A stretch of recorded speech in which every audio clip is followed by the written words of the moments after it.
Assalamualaikum warahmatullahi wabarakatuh. Selamat pagi anak-anak semuanya. Salam sejahtera, salam sehat, salam bahagia buat kita semua. Kembali lagi kita akan mempelajari yaitu macam-macam bentuk infak, pelajaran fikih di bab yang kedua, yaitu di halaman 36. Baik, sebelum kita belajar, mari kita berdoa bersama-sama ya. Bismillahirrahmanirrahim. Raditu billahi rabba wa bil islami dina wa bi muhammadin nabiyya wa rasula. Rabbi zidni ilma warzuqni fahma. Ya Allah, tambahkanlah ilmuku dan petinggilah kecerdasanku. Amin. Ya baik, kita akan membahas tentang macam-macam bentuk infak. Infak di jalan Allah Subhanahu wa ta'ala memiliki bentuk yang bermacam-macam. Di antara bentuk-bentuk tersebut adalah sebagai berikut. Yang pertama, berinfak untuk kepentingan di jalan Allah atau jihad. Jihad adalah pintu yang sangat lebar untuk berinfak, baik itu dari zakat mal yang wajib maupun infak atau sedekah yang secara sukarela.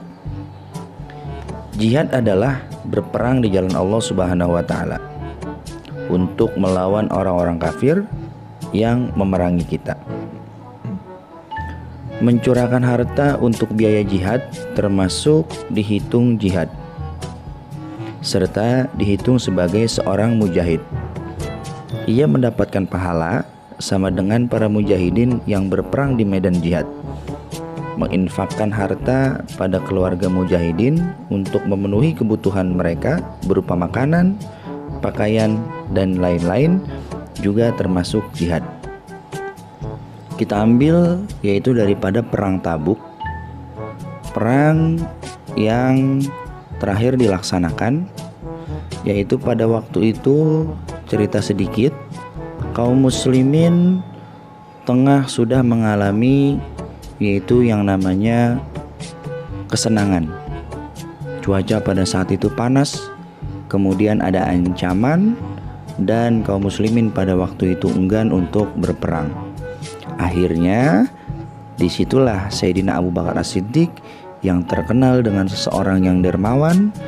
Beliau mengorbankan sebagian hartanya untuk berperang atau berjihad di jalan Allah Subhanahu wa ta'ala. Ya, jadi anak-anak, kalau misalnya ada yang berperang, ada yang berjihad, kita membantu dengan cara membantu makanan untuk para keluarga mujahidin, itu juga termasuk di dalam jihad. Dan itu termasuk di dalam infak yang tentunya bernilai ibadah. Kemudian yang kedua, berinfak untuk keluarga, yaitu istri dan juga anak-anak. Islam memerintahkan seorang bapak untuk bekerja dengan bersungguh-sungguh. Bahkan dianggap dosa jika ia menelantarkan keluarga dengan tidak memberikan mereka nafkah terhadap mereka. Bahkan sampai-sampai Islam menjadikan rezeki yang dimasukkan ke dalam mulut seorang istri menjadi sedekah. Kemudian yang ketiga, infak untuk kepentingan umum. Di antara bentuk infak yang diterima adalah berinfak untuk kepentingan umum, seperti infak pada yayasan-yayasan umum yang bermanfaat, khususnya yayasan sosial seperti masjid, madrasah, rumah yatim, rumah sakit, dan rumah penampungan umum yang menjadi tempat berlindung para pengungsi dari bencana.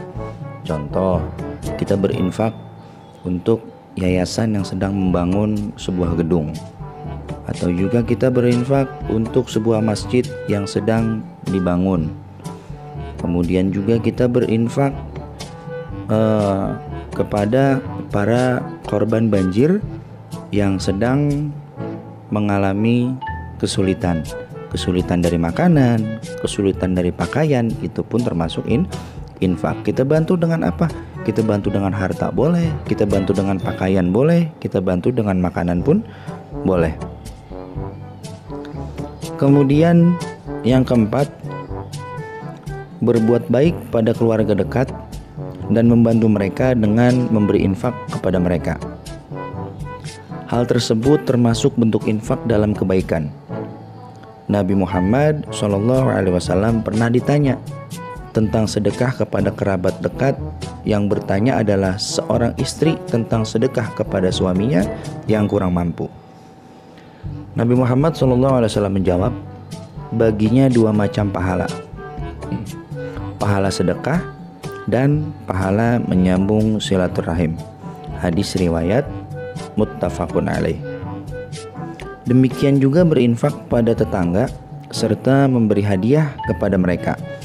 Memang terkadang mereka tidak memerlukan, tetapi silaturahmi dan berinfak kepada mereka adalah termasuk jenis kebaikan yang bisa melunakkan hati. Demikian juga berbuat baik kepada tetangga dan memberi hadiah kepada mereka. Ya, karena Islam berwasiat agar berbuat ihsan atau berbuat baik kepada tetangga. Itu termasuk daripada infak. Yang selanjutnya yang kelima yaitu memuliakan tamu. Memuliakan tamu dengan memberi makan. Kemudian dengan memberi makan kepada mereka dan berinfak kepada mereka adalah sebuah kewajiban. Ya, seorang muslim akan mendapatkan pahala jika menjalankan kewajiban itu. Itu sudah dibahas ya, sudah kita bahas pada pertemuan yang sebelumnya, yaitu pelajaran akidah akhlak. Kemudian yang keenam, memberikan harta kepada orang yang membutuhkan. Orang yang membutuhkan diantaranya seperti fakir miskin, ibnu sabil, membayar hutang orang fakir yang tak sanggup dibayarnya. Orang yang berinfak untuk itu akan mendapat pahala, baik itu dengan mengucurkan zakat atau dengan infak dan sedekah secara sukarela. Kemudian yang terakhir, yang ketujuh, infak kepada penuntut ilmu, khususnya ilmu agama. Infak kepada para dai yang menyebarkan dakwah Islamiyah, atau infak dengan cara membelikan kitab-kitab Islamiyah dalam berbagai cabang disiplin ilmu dan melengkapi perpustakaan umum dengan kitab-kitab itu agar dapat dimanfaatkan untuk riset dan pengajaran. Contoh kecilnya, biasanya kalau seseorang yang mau berangkat ke pesantren, biasanya itu akan banyak yang ngasih duit. Nah, untuk apa? Yang pertama, niatkan untuk infak. Ya, biar dinilai ibadah. Kemudian yang kedua juga menyambung tali silaturahmi. Ya, dan yang ketiga untuk hadiah untuk perbekalan dia selama di pesantren. Pahalanya luar biasa anak-anak. Jadi, mulai sekarang kita amalkan dan kita biasakan ketika kita mempunyai harta lebih, kita jangan sungkan-sungkan dan jangan ragu-ragu untuk berinfak. Insya Allah kalau kita berinfak, rezeki kita akan ditambah oleh Allah Subhanahu wa Ta'ala. Dan jangan menunggu kita kaya.